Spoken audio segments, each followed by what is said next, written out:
Bismillahirrahmanirrahim. Assalamualaikum and good day everyone. So today we're going to learn chapter 6 on the packaging for the natural product for BWJ 40903 Herbal Technology.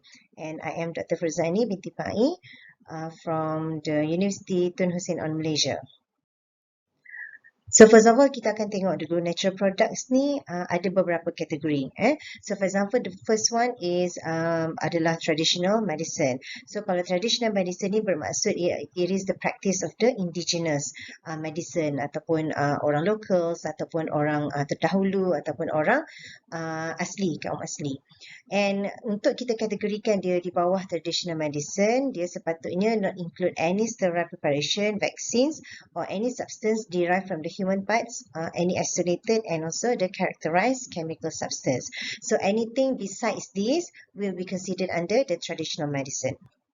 The second category for the natural products is the finished herbal product. So finished herbal product ni is defined as the herbal preparations yang made from one or more herbs. Okay, so if it is a polyherbal formulation, then we can also call it as the mixture herbal product. So kalau in the finished herbal product, if it has the defined active substance or chemically defined active substance and also synthetic compounds, then that product is not considered as herbal. The third natural product category is the herbal remedy. So herbal remedy ni is any drugs ataupun medicines yang ada substances of the natural product ataupun the mixture lah ya of the natural product punya substances tu, tapi proses itu hanya limited kepada drying, crushing ataupun comminuting tu. So any other extended processes tu dia tidak akan dikategorikan di bawah herbal remedy. The last category for the natural products ni is what we call as the homeopathic medicine. Okay, so homeopathic medicine ni adalah whatever dosage form of the substances of the natural product tu yang digunakan in the therapeutic system to treat the disease. Okay, so the amount of the natural product tu yang digunakan for homeopathic medicine ni is very small. Okay.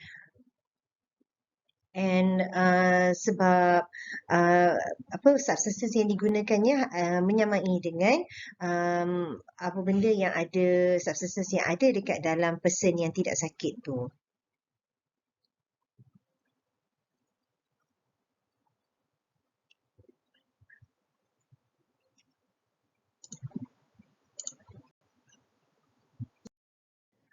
So packaging is the science, art and technology. Okay, so sebenarnya tak kisahlah berkaitan dengan packaging apa-apa pun. So in this case, it's not necessarily packaging for your natural products, tapi sebenarnya packaging apa-apa produk pun sebenarnya it is a combination between the science, art and also the technology. The science tu is berkaitan dengan the content of our product. The art tu is more on the aesthetic value, and also the technology tu is towards kepada how the packaging is done, is conducted and the materials of the packaging. So kalau packaging ni there are several several definitions lah that we can use. Okay, so first one is we can see that packaging tu is the process of design, evaluation and also the production of the packages. Okay, so it involves from daripada awal-awal to we design the package and then we evaluate, kita ada analysis and also the sehingga kepada production of the packages. Packaging also we can define as the collection of different components which surround the pharmaceutical product from the time of production until its use. Okay, so sama juga, it means that the packaging tu sebenarnya daripada awal production of the product until kepada productionnya tu. So in other words, it is the all operations including the filling and labeling that a bulk product has to undergo in order to become a finished product. So packaging ni kita akan, that is the last step, okay, before we declare that product as a finished product.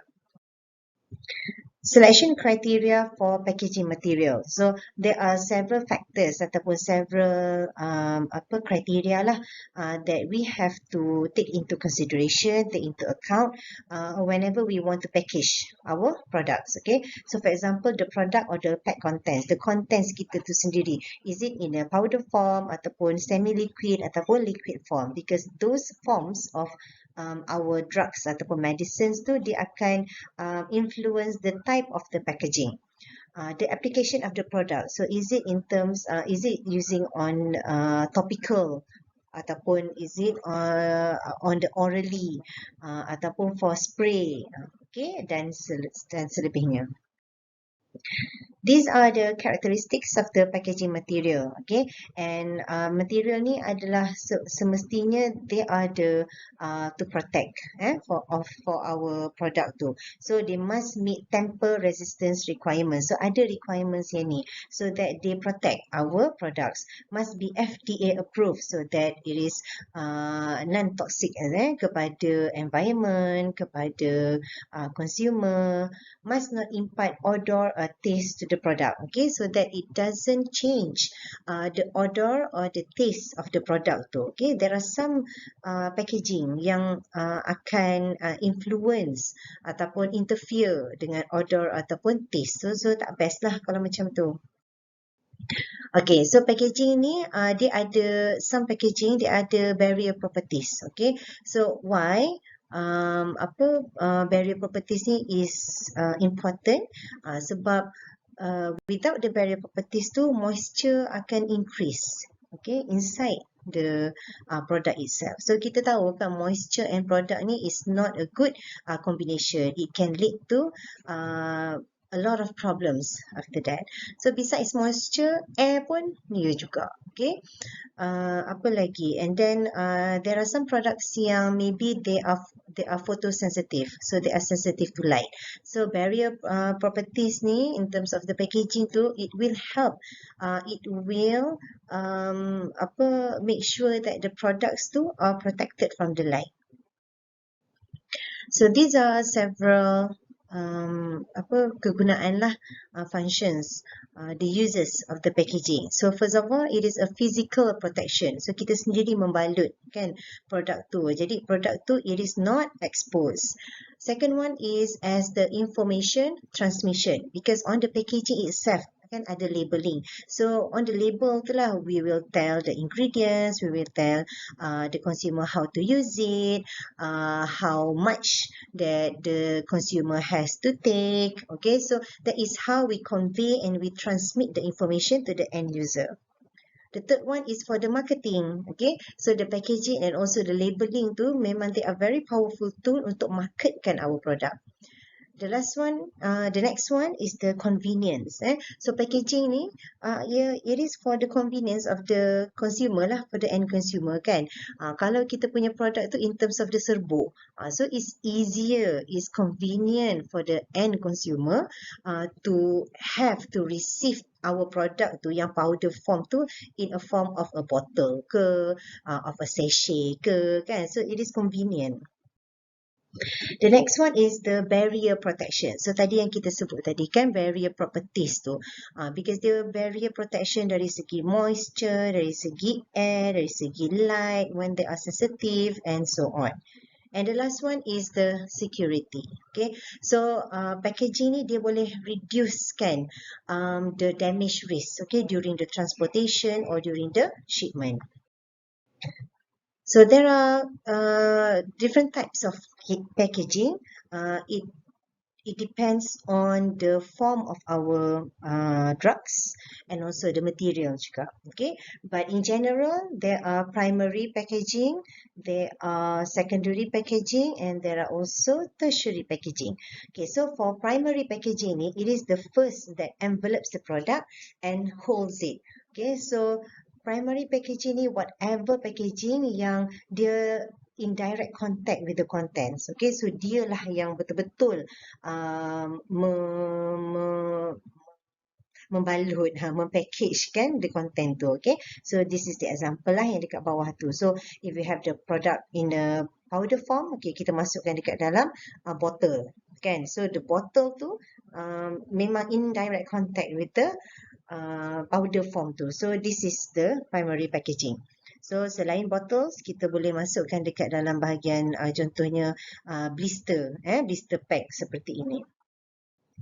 Secondary packaging is the outside of the primary packaging and it is used to group primary packages together. So kalau macam contohnya kita tadi dalam bentuk blister kan. So dalam satu papan paracetamol yang jenama Panadol tu.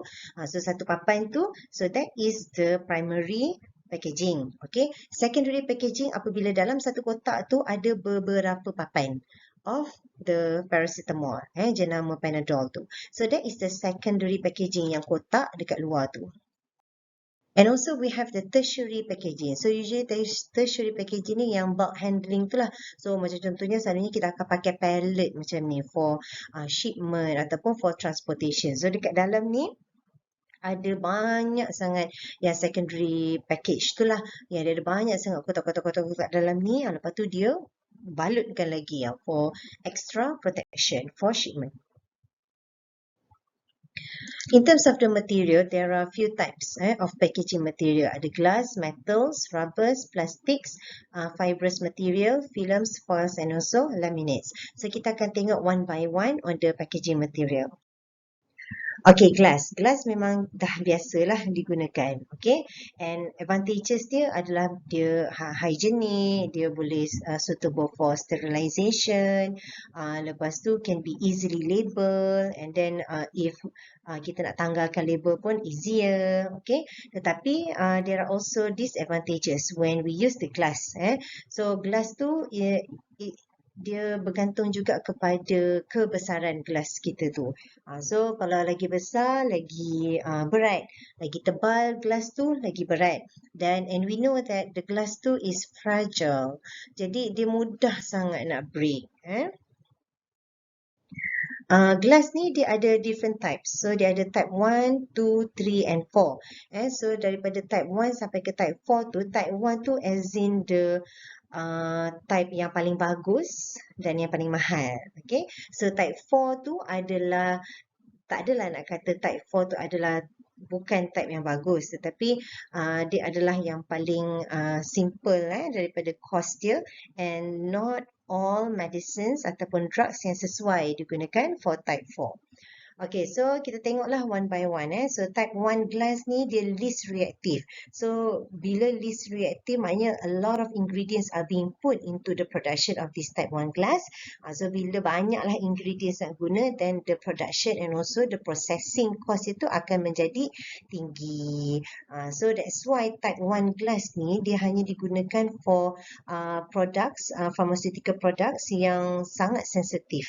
Okay, and so this is why ada certain ubat tu yang kita macam terkejut, kenapa mahal sangat ni ubat ni kan, macam tu. Padahal kita nampak dia dekat dalam gelas biasa je kan, botol kaca yang biasa je, but we do not know the type of glass yang digunakan adalah gelas yang mahal, yang gelas T20.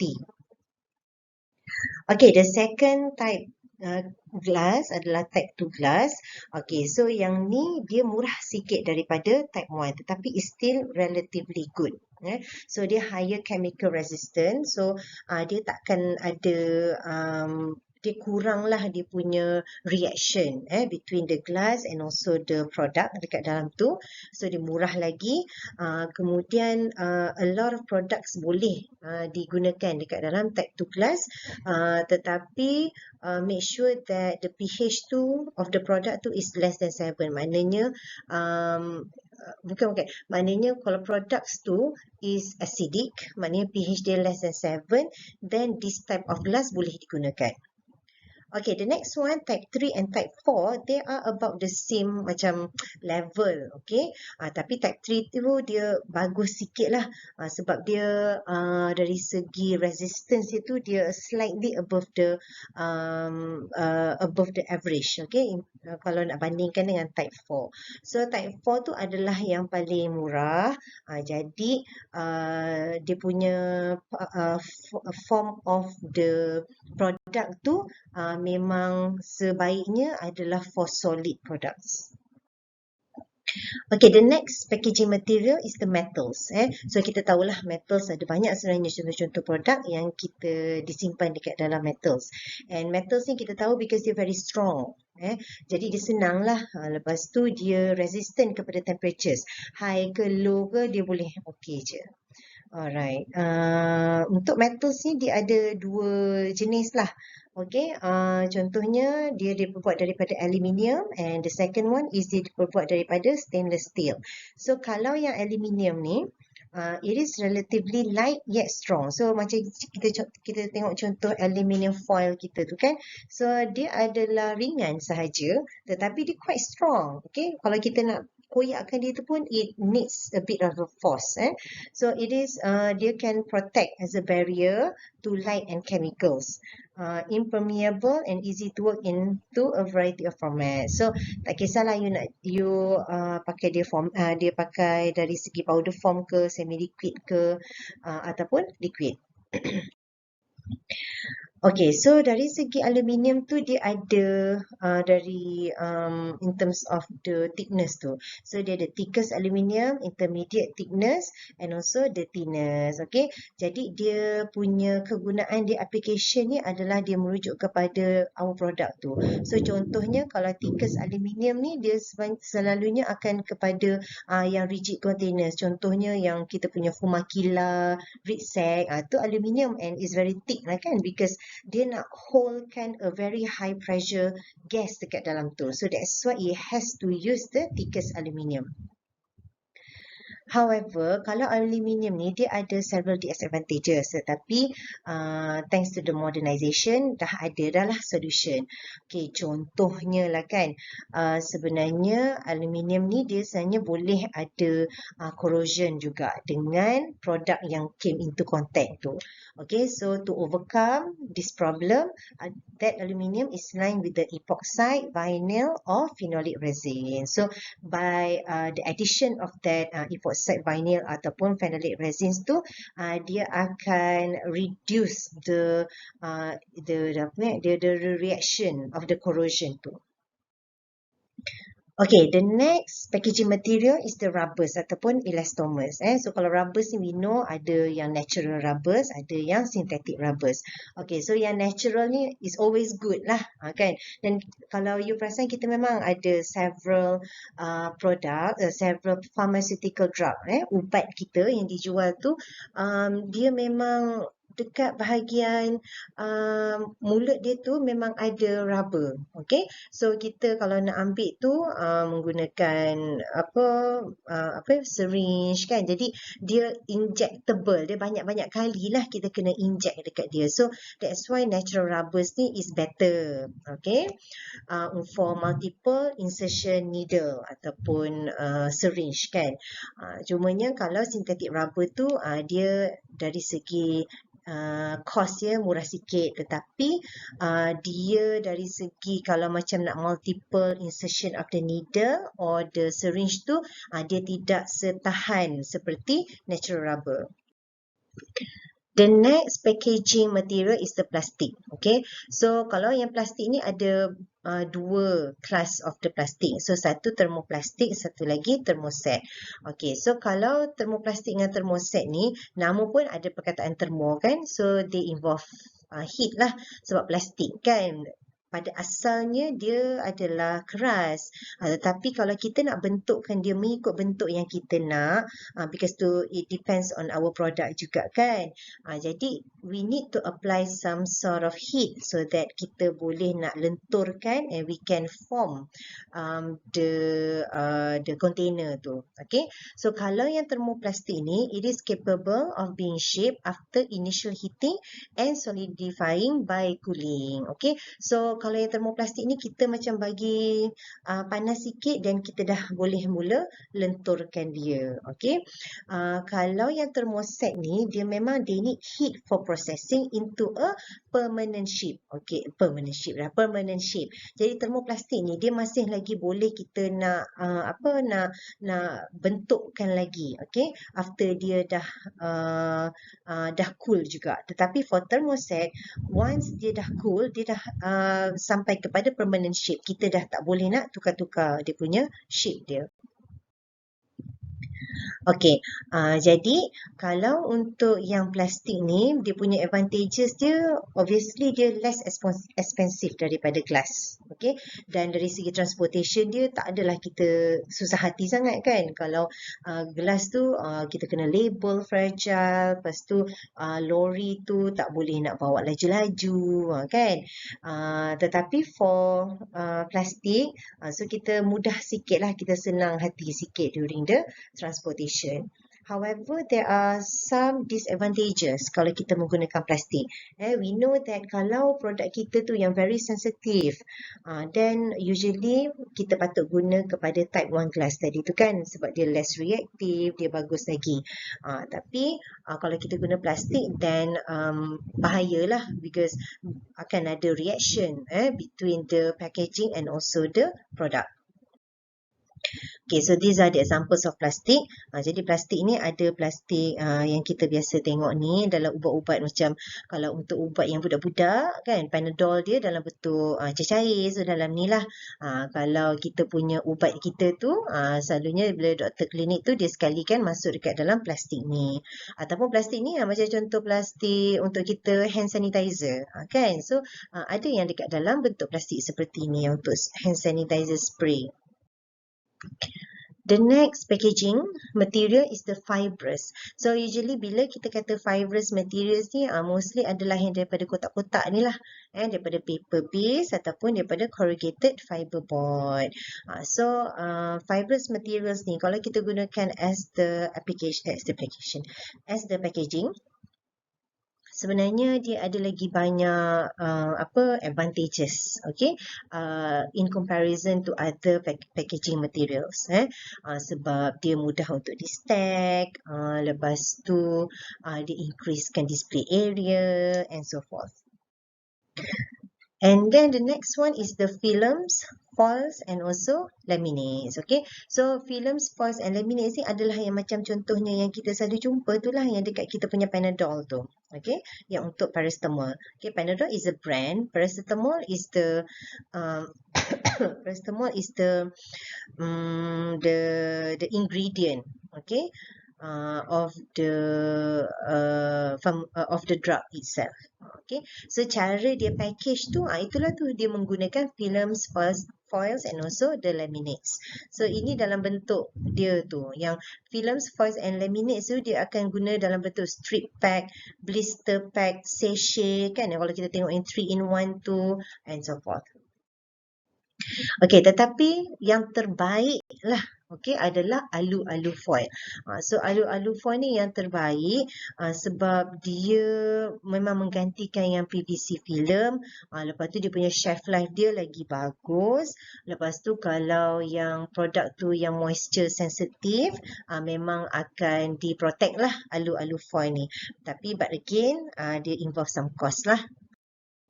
Okay, so this is what we call the blister pack yang kita dah biasa nampak tu kan. Okay, so this is the blister pack. Usually kita akan gunakan for tablets, capsules or lozenge. Jadi kalau macam yang sakit-sakit tekak tu kan. Jadi kalau bagi macam ubat sakit tekak, ubat isap ke apa, macam ni lah. Ini yang kita nama dalam bentuk blister. Okay, there are two types of foaming. Thermoforming and also the cold forming. So kalau thermoforming bentuknya macam ni. Okay, so the temperature of the, in the case of thermoforming, a plastic film or sheet is unwound from the reel and guided through a preheating station on the blister line. The temperature of the preheating plates, upper and lower plates, is such that the plastic will soften and become moldable. Jadi, dia sebenarnya dia letakkan kita punya contohnya capsules dengan pills ni dekat ada dua plate tu. Lepas tu kita letaklah dia punya plastik film and also the aluminium tu. Lepas tu dia akan compresskan dengan plates, hot plates. Jadi bila dia dah panas kan, kita mudah untuk leburkan dia, kita mudah untuk betulkan dia punya shape dia. Jadi kita moldkan lah shape dia tu. Jadilah seperti blister pack seperti ini. Okay, kalau cold forming, dia akan jadi macam ni.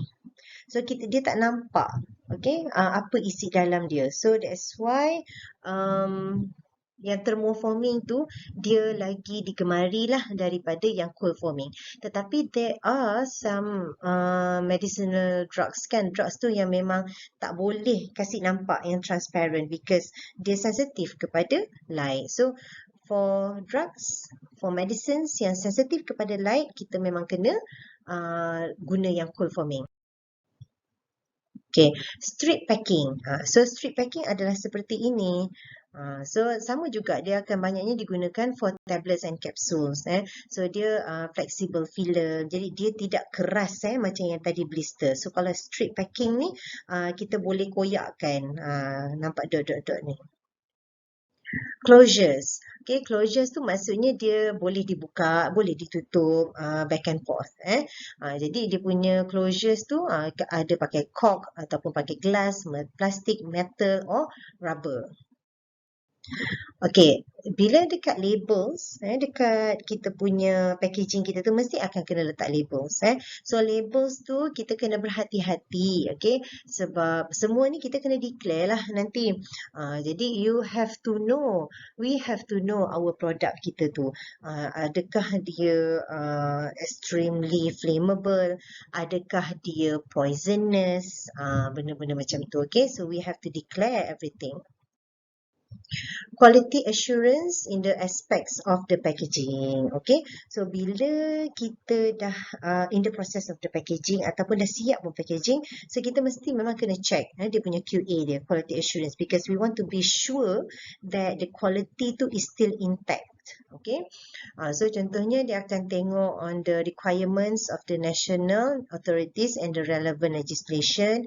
Dia tengok the product itself, dia tengok the production process, and also dia tengok manufacturers punya internal policies, dari safety, marketing and so forth. Okay, sebab kita tak nak bila dia punya aspect of the QA, of the quality assurance tu is being tampered, nanti sekarang the product tu yang sampai kepada end consumer tu adalah the one yang defect ataupun yang damage. Okay, so itu akan menyebabkan kerugian kepada company tersebut dan menyebabkan health issues kepada end consumer.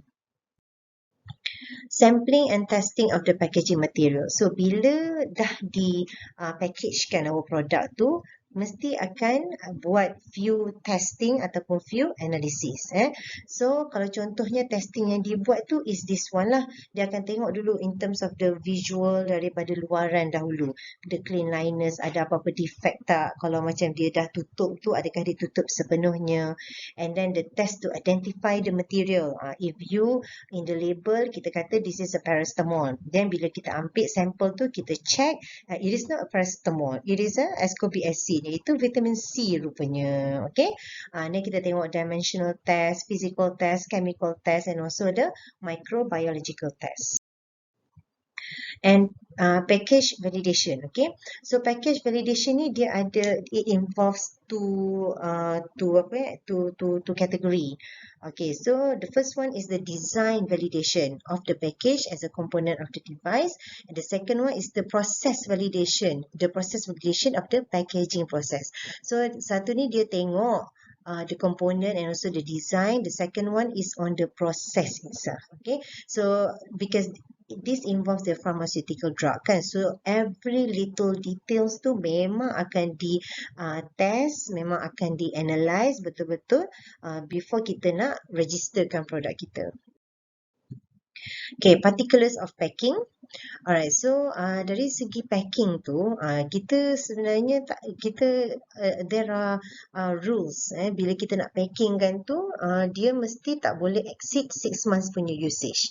Sebab nanti more than 6 months dia dikhawatiri kita punya end consumer tu nanti akan boleh develop addiction kepada pharmaceutical tersebut. Okay, so contohnya dia akan tengok pack size, fill details by the weight or volume or quantity. Okay, so dia bergantung kepada kita punya product form.